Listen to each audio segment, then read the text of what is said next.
of the mazloom against guys, hiding behind a tree. Discussion of our imams and their companion position of the Ottoman Empire, but here there is a government. So much. People have changed. I knew this guy, they related to him, they told him. أعوذ بالله من الشيطان الرجيم. بسم الله الرحمن الرحيم.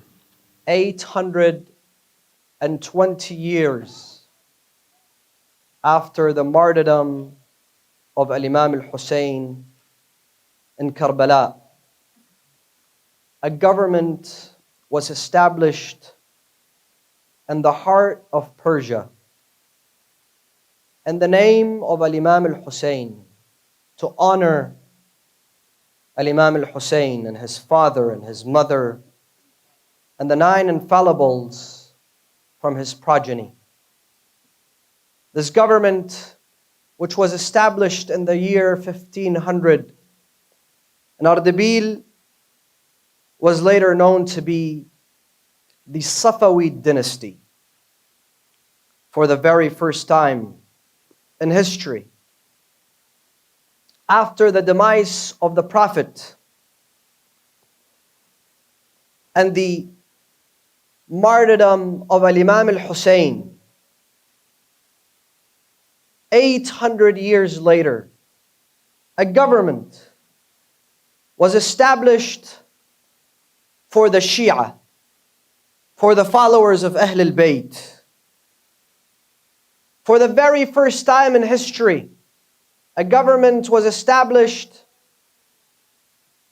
which took pride in adhering to the 12er Ithna Ashari school of thought.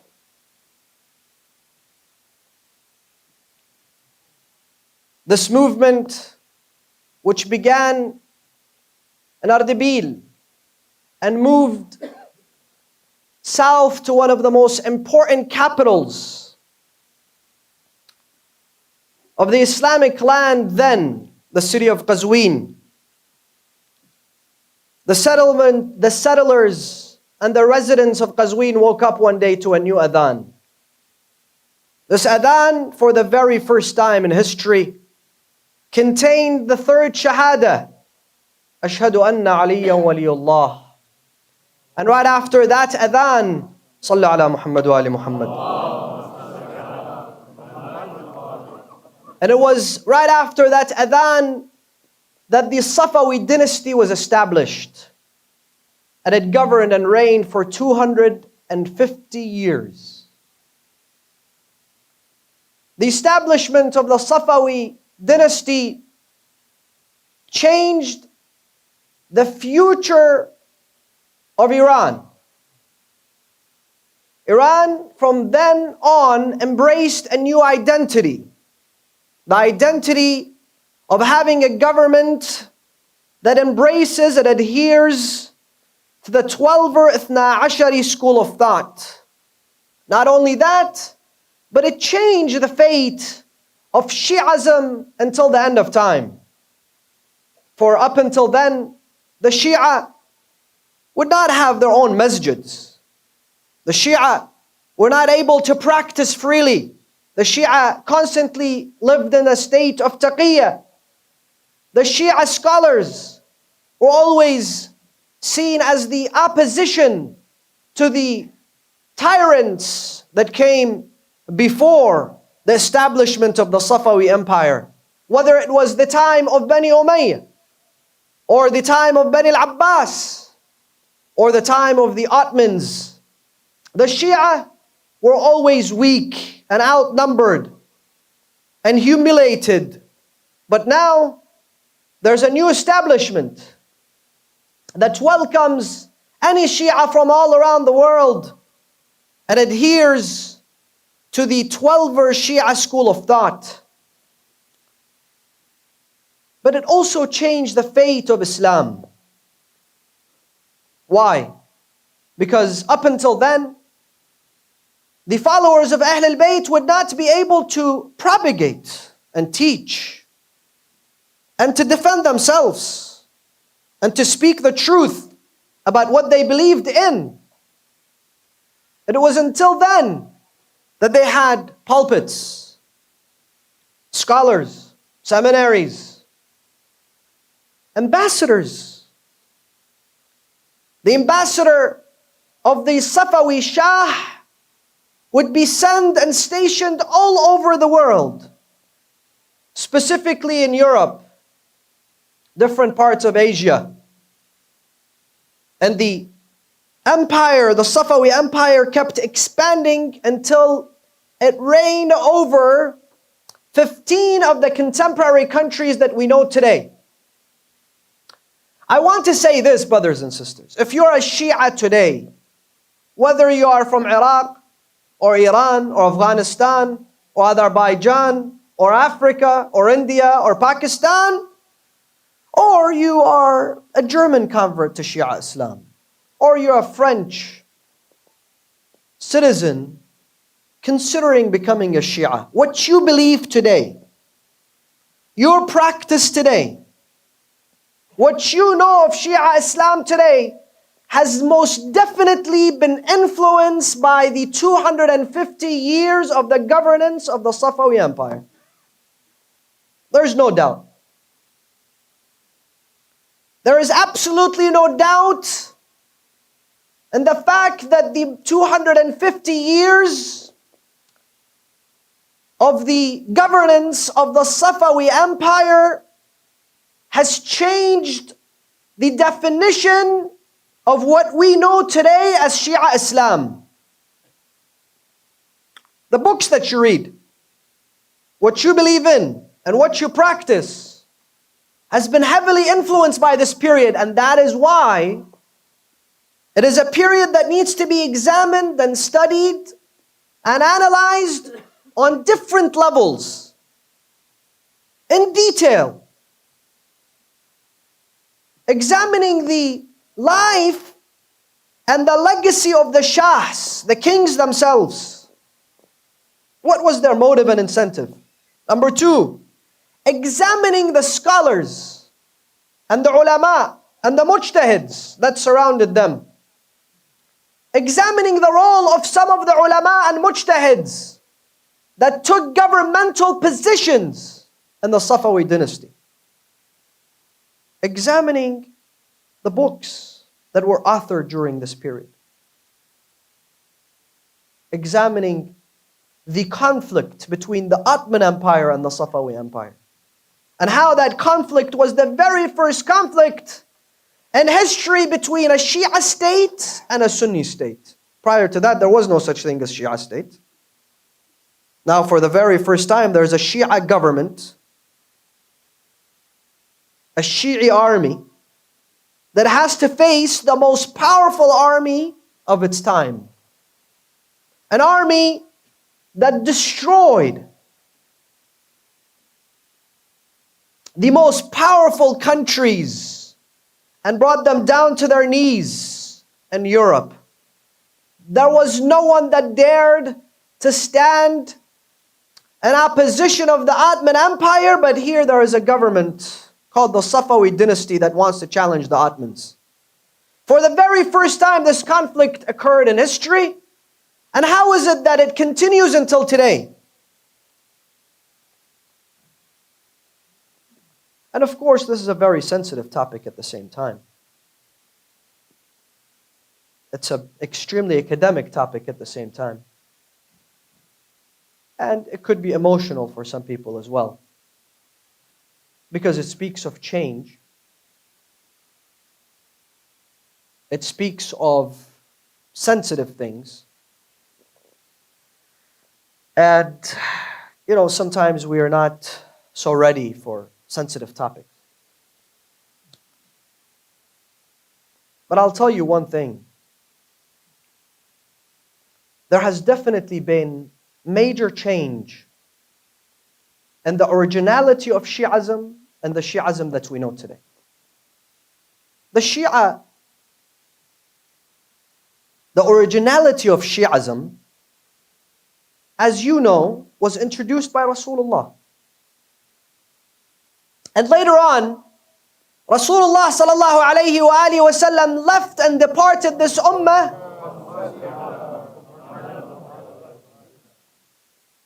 For the love of Rasulullah, recite aloud or salawat.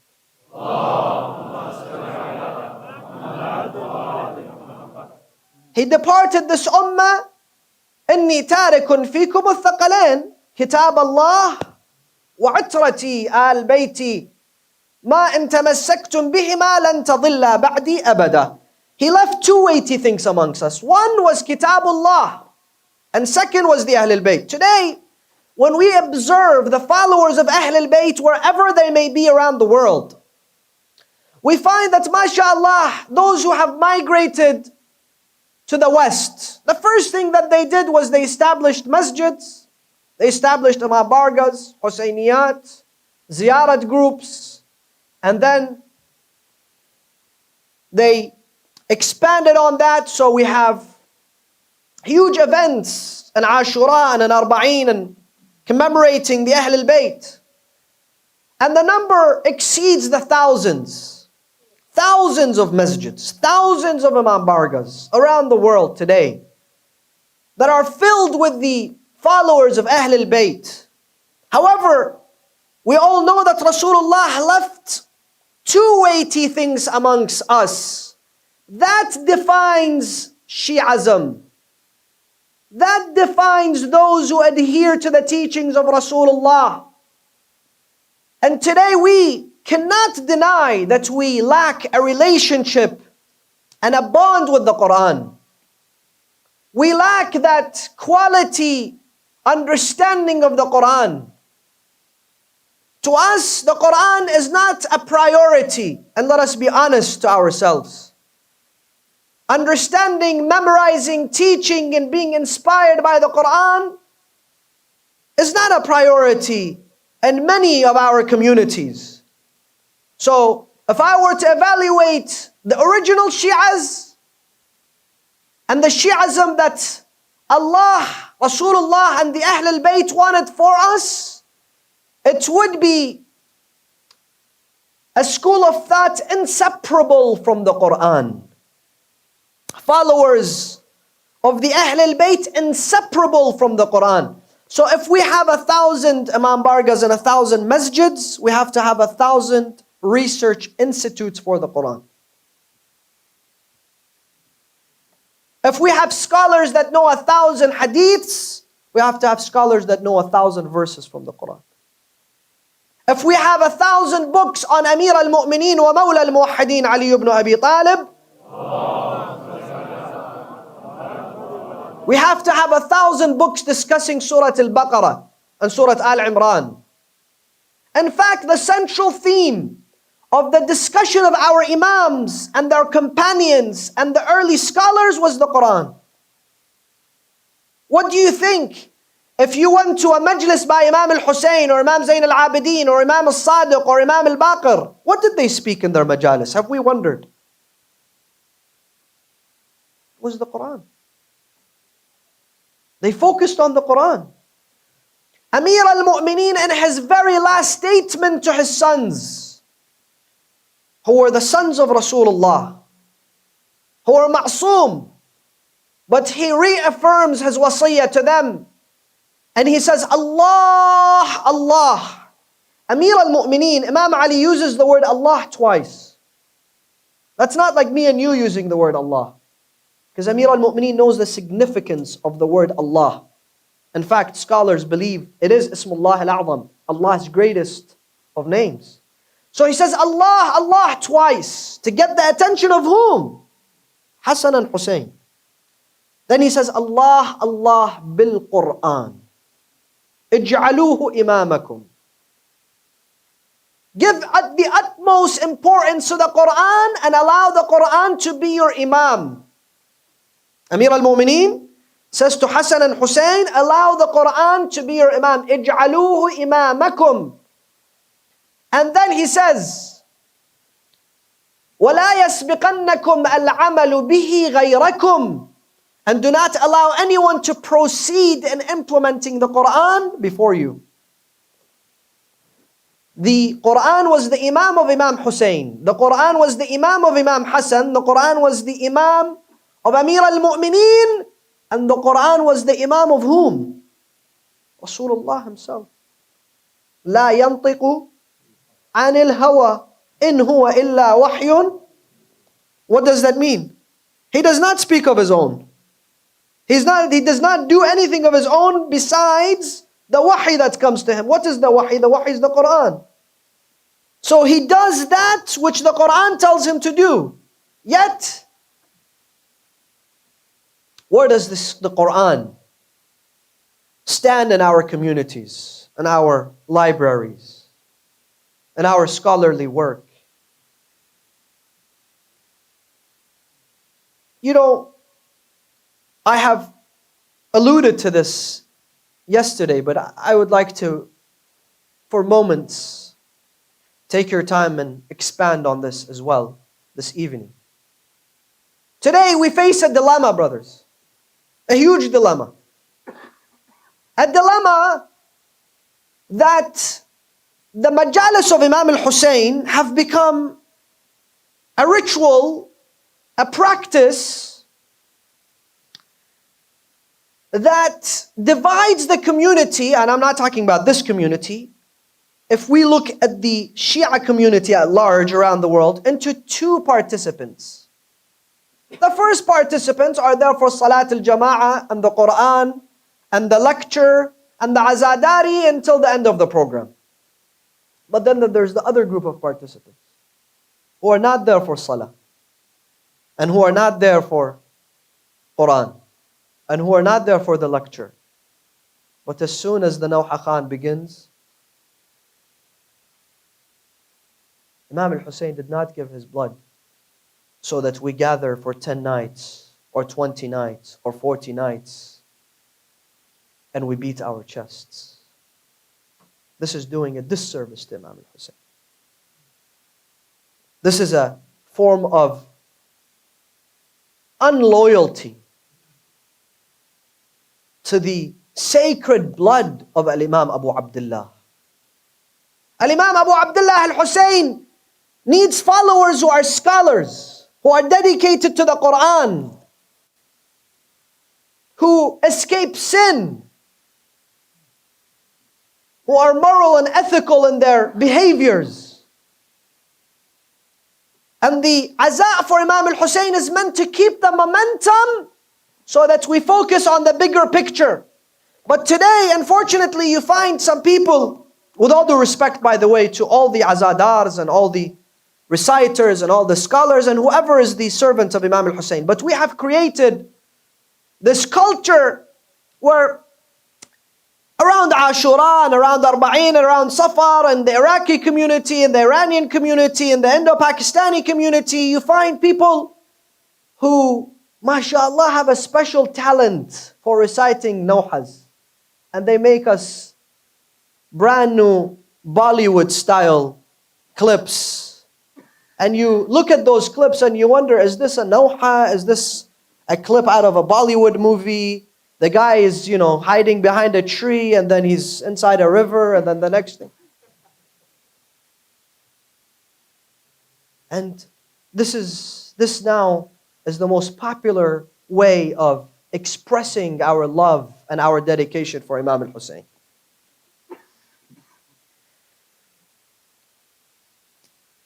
There was an extremely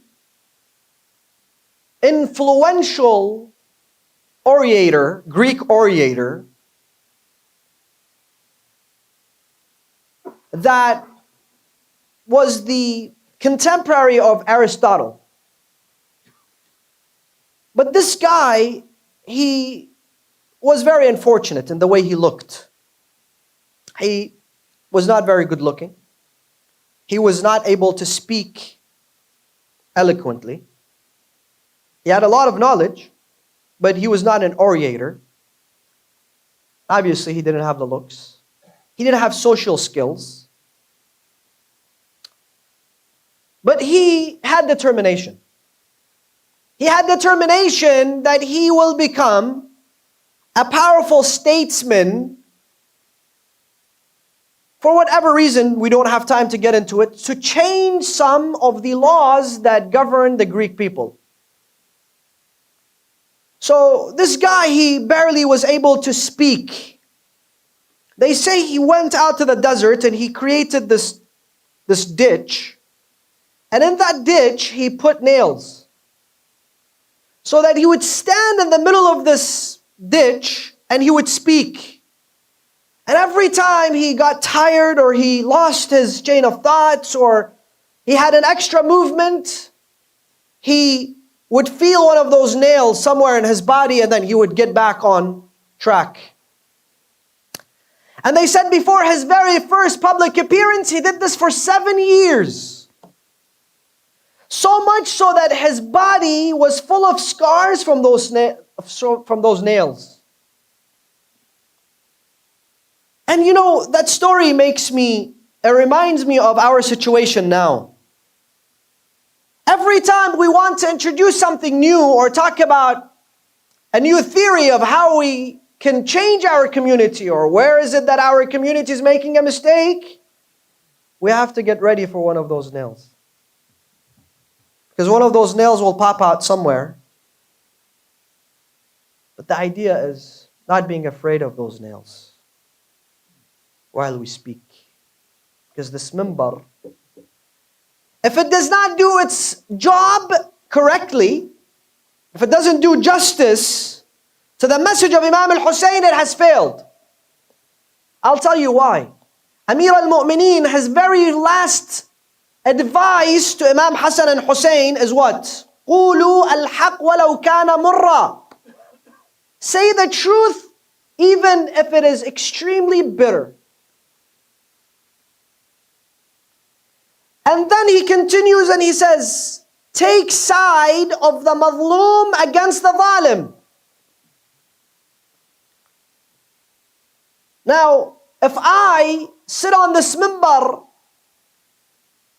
and repeat the same stories and repeat the same lessons and the same theories for 10 or 20 or 30, 50 years, will that bring about any change? There's nothing wrong with what I'm saying, but there's just nothing new in it. Will that bring about any change? Will that stimulate the minds of those people listening? Will that allow them to go and think and analyze and ponder and come up with new conclusions so that they can feel that Islam is a religion that connects to their day-to-day lives? One of the ulama, he wrote a very beautiful book. In the introduction, he says, back in the day when we were young, we used to go to public baths. So he says, you know, in the public bath, you're there. Obviously, they didn't have bathrooms in their home, so they have to go to public baths. So he says, you know, when you're there, there's the guy that comes in the end and washes you. And people knew this guy, they related to him, they told him, you know, they asked him questions because he was bathing the doctor and then he was bathing the engineer and then he was bathing the teacher. And so he had the information. He was the central bank of information in the city. So he says, I was sitting there relaxing while he was bathing someone else. And this guy was telling him that, you know, I have pain in my knees. Extreme pain in my knees. He says, this is easy. I'll tell you what to do. Honey and lemon. You drink honey and lemon, the pain will go away. So he said, MashaAllah, thank you. He said, another guy came, he said, you know, I feel some pain in my heart. I wonder if I should. He says, no, I'll tell you what to do. He says, what? He says, some lemon and honey. You'll be fine. Another guy came, he says to him, you know, life has changed so much. People have changed. I've lost my friends. I no longer can trust people. He says, this is easy. He says, how do you take care of it? He says, lemon and honey. He says, I came to him, I said to him, you know, the strangest thing has happened. Last month, I would spend, for example, 100 dinars on the house. This month I've spent 200 dinars and it's still not enough. He says, this is easy. He says, what do I do? He says, lemon and honey. He says to him, what kind of solution is this lemon and honey? He says, I'll tell you what kind of solution it is. I have been drinking lemon and honey for 30 years. I don't have pain in my knees, so it must have worked. I don't have pain in my heart, so it must have worked. And I spend 100 dirhams on my house, and it must have worked. So it works. This is a good solution.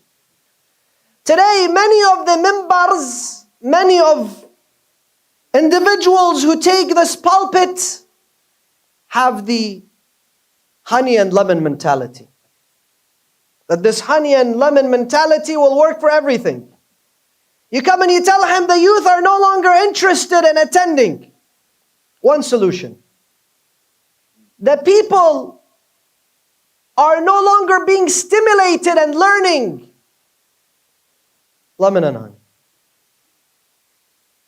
It is time, brothers, that we wake up. We think.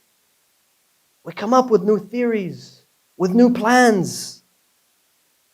We allow Imam al-Hussein and the school of Imam al-Hussein to stimulate our minds, our souls.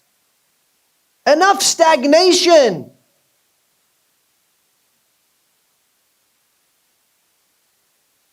And part of that, brothers, like I told you, is making sure we relate back and we take ourselves back and our communities back to the originality of Islam. Because today, whether you are Sunni, whether you are Shia, whether you are Sufi, whatever you may be, educated or not, whether you live in America or the Middle East, the majority of Muslims are looking for the original teachings of Islam, the originality of Islam. We have gone away, so far away from the originality of Islam that people no longer can relate to Islam today. Because this Islam today has been tampered with, it has been changed. The Islam that beheads people, the Islam that does not help the refugees. You know, the refugees that were drowning in the sea, their children were dying, they were pleading for help. No Muslim country opened its doors and said, come, we welcome you. What kind of Islam is this? But the so-called kuffar, the Germans and the European nations welcomed them in their country.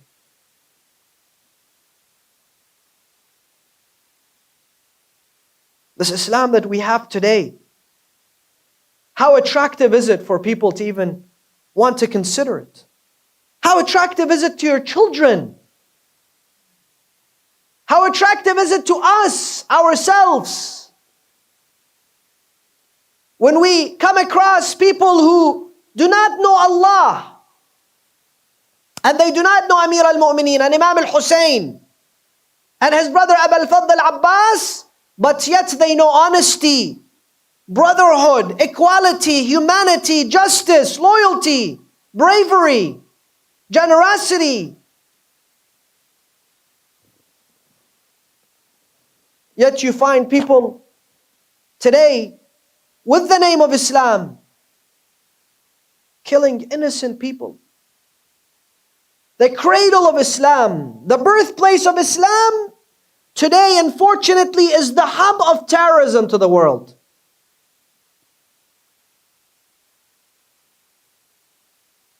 Look at the embarrassment that a journalist has to be cut into pieces. Why? Because he's in opposition. This is coming out from the birthplace of Islam. So we have to come back and find the originality of Islam, and that is something very important.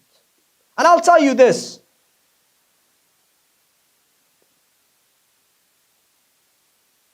Today, I will conclude by giving you an introduction to how the fate of Shias and Shia Islam changed after the birth of the Safavid Dynasty, and we continue tomorrow.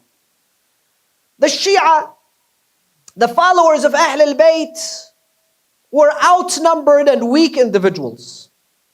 Specifically, if you look at the rise and the fall of Bani Umayyah, the rise of Bani Umayyah obviously was for political reasons, and the fact that Muawiyah had so much wealth that nobody was able to stand before him.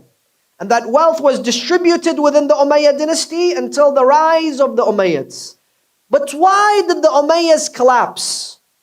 The Umayyads collapsed because of their extreme injustice and the fact that they divided the Muslim community in so many different classes. And they persecuted the most noble of individuals. They killed the sons of all the Khulafa. They did not only kill the son of Amir al-Mu'mineen, but they also killed the son of Abu Bakr and the sons of other companions. And they prosecuted them. And they disrespected the sanctity of Medina and Mecca, and the reign continued until the rise of Abu Muslim al-Khurasani and in Khurasan, and some of the rivals in Kufa who were mainly the followers of Ahl al-Bayt. Now there was a revolution, the Umayyads fell, and Bani al-Abbas came with the slogan of Ar-Ridha min Ali Muhammad. This is very important for you to understand. Bani al-Abbas came with the slogan of seeking the satisfaction of Ahl al-Bayt. But what did they do? As soon as they came, they began to annihilate and kill. In the hundreds and in the thousands, the Ahl al-Bayt themselves and their followers. And I'm not here to examine Bani Abbas. Again, there was revolutions, one after another, until the rise of the Ottomans, what we spoke about yesterday. Now here are the Ottomans. The Sultan says, I am the shadow of God on earth. He's not just the Khalifa of Rasulullah, he is the Khalifa of Allah. وَظِلُّ اللَّهِ عَلَى الْأَرْضِ. One of them calls himself the hands of God. So if you stand against the Sultan, the Ottoman Sultan, you ought to be annihilated, you ought to be killed. And who gives him the permission? Shaykh al-Islam. Shaykh al-Islam says to him, you can even kill your own sons. And that's exactly what he did. Sultan Sulaiman killed his own sons who he thought stood against him. He ordered their own death. A sultan that represents God with thousands of concubines, that send the Muslim army to the world so that they can bring him captives, women captives, so that they can become slaves in his palace.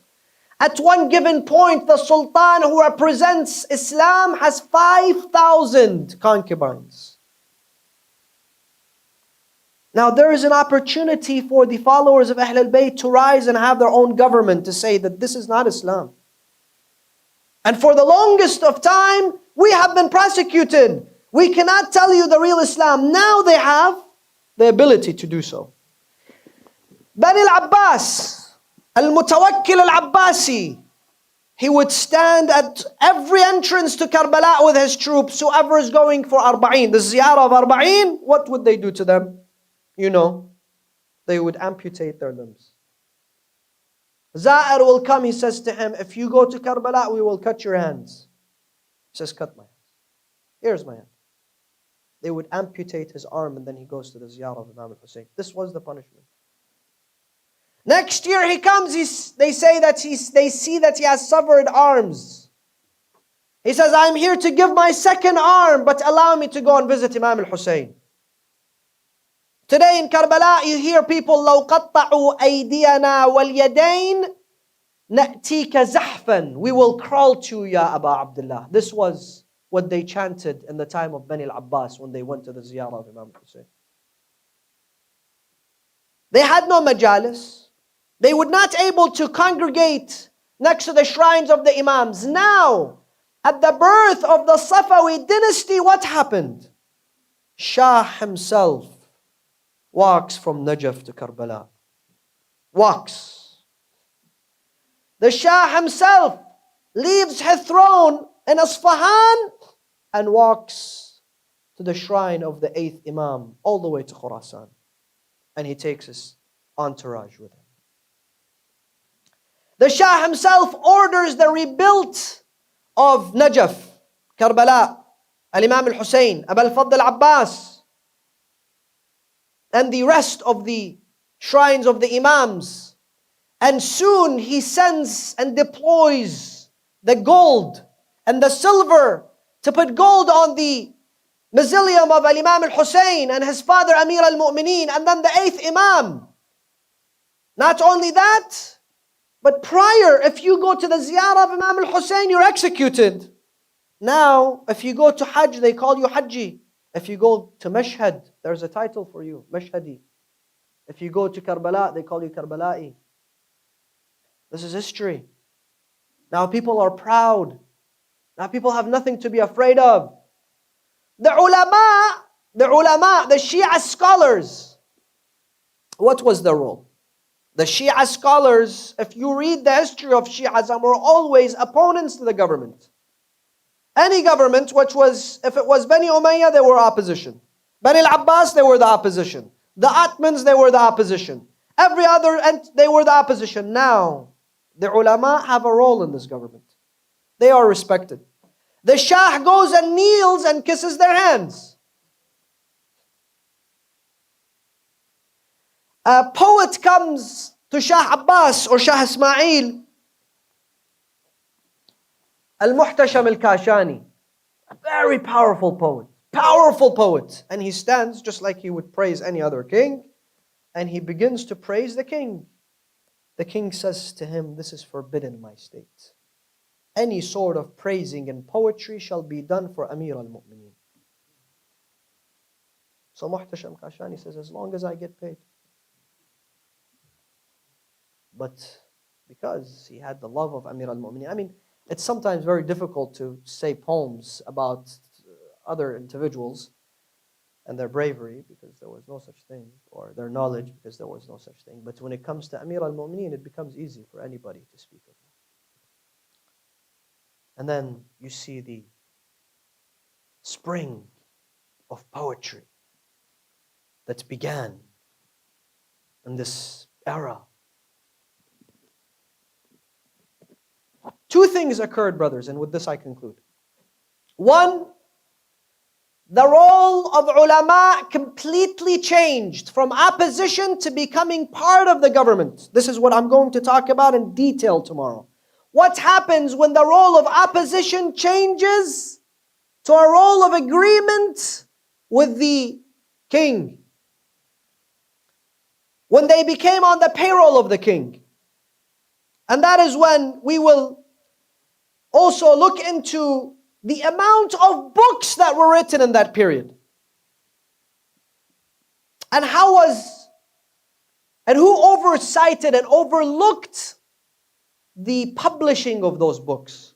Who were the scholars that actually opposed the publication of certain books at that period? The books of fabrication, tales, stories. Allahu Akbar. We have traditions that tell you Abu al-Fadl al-Abbas on the day of Ashura killed 2,000 people. And in Ali al-Akbar, 8,000. And some people actually say this. So you tell them, where did you get it? He says, from this book. Where did this book get authored? At that period. We will talk about this tomorrow, but let's look at this logically. Imagine if they were all standing in line without any resistance. And Abu al-Fadl al-Abbas took his sword and killed them in 1 second. How long would it take him to do that? And then Ali al-Akbar would have to take 8,000, so that's 10,000 people. How long does it take to kill 10,000 chickens? We don't need to do this to bring glory to Ahlul Bayt. We don't need to fabricate stories so that we say Imam al-Hussein or Abu al-Fadl al-Abbas were brave. Abu al-Fadl al-Abbas and Imam al-Hussein were the sons of the man who said, if all the Arabs draw their swords and face me, I will not give them my back. That is bravery. Now, if the number is 100 or 500 or 10,000 or 30,000, it doesn't make a difference. One single man facing an army of 10 to 20,000 people is bravery. But once we find such things in our books, and sometimes they are repeated, then we bring a mockery, unfortunately, to the school of Ahlul Bayt and to the followers of Ahlul Bayt. And second was the role of the movement of Imam al-Hussein and the sacrifice of Imam al-Hussein to gain momentum and strength for this new government. Yes, the love of Imam al-Hussein and the sacrifice of Imam al-Hussein played a huge role. Because Rasulullah sallallahu alayhi wa sallam holds this young man, this young boy, and he says, إِنَّ لِلْحُسَيْنِ حَرَارَةً فِي قُلُوبِ الْمُؤْمِنِينَ لَن تَظْمَأُ أَبَدًا. For this Hussein, there is a special love in the heart of the mu'mineen, generations to come until the day of judgment, that this love will not decrease. And they will continue to gain strength through Al-Imam al-Hussein. And amongst the greatest of historical moments, I believe, that needs to be examined in a whole lecture in itself, was the visitation of the Shah himself to the shrine of Imam al-Hussein, and the stories surrounding that, and the stories where he's visited the shrine of Amir al-Mu'mineen. But prior to that, this was a Shi'i Shah. The Sultan Sulaiman, who we've spoken about yesterday and today, he himself went to the shrine of Imam al-Hussein. And when Sultan Sulaiman the Magnificent, entered the entrance of Karbala, he disembarked from his horse. So his minister told him, Sultan, why did you do that? He says, I felt embarrassed. We are reaching the site of Sayyid al-Shuhada. How can I be on my horse? He says to him, Sultan, he was a Khalifa and you're a Khalifa. He's dead, you're alive. You're Sultan Sulaiman. The whole world has kneeled to your power. Rise back on the horse. So Sultan Sulaiman stands and he says, give me the Quran. I will open the Quran and allow the Quran to speak to me, to see whether I should get back on my horse or walk to the site of Abu Abdullah al-Hussein. He opens the Quran and the ayah comes, اخلع نعليك إنك بالوادي المقدس طوى. He not only then disembarked from his horse, but he took off his sandals and he walked barefoot to the shrine of Imam al-Hussein. This is Hussein. Hussein who has changed the whole concept of how humans understand sacrifice. In front of him, no one has much to say, but to salute him in humility, to stand in front of his doors, in seeking his lessons and his principles in humility. And unfortunately, we are not amongst the Za'ireen of Al-Imam al-Hussein. Last year, some of us were fortunate enough to be there. And this year, I believe we are fortunate to be in the majlis of Imam al-Hussein. Wassalamu alaikum wa rahmatullah.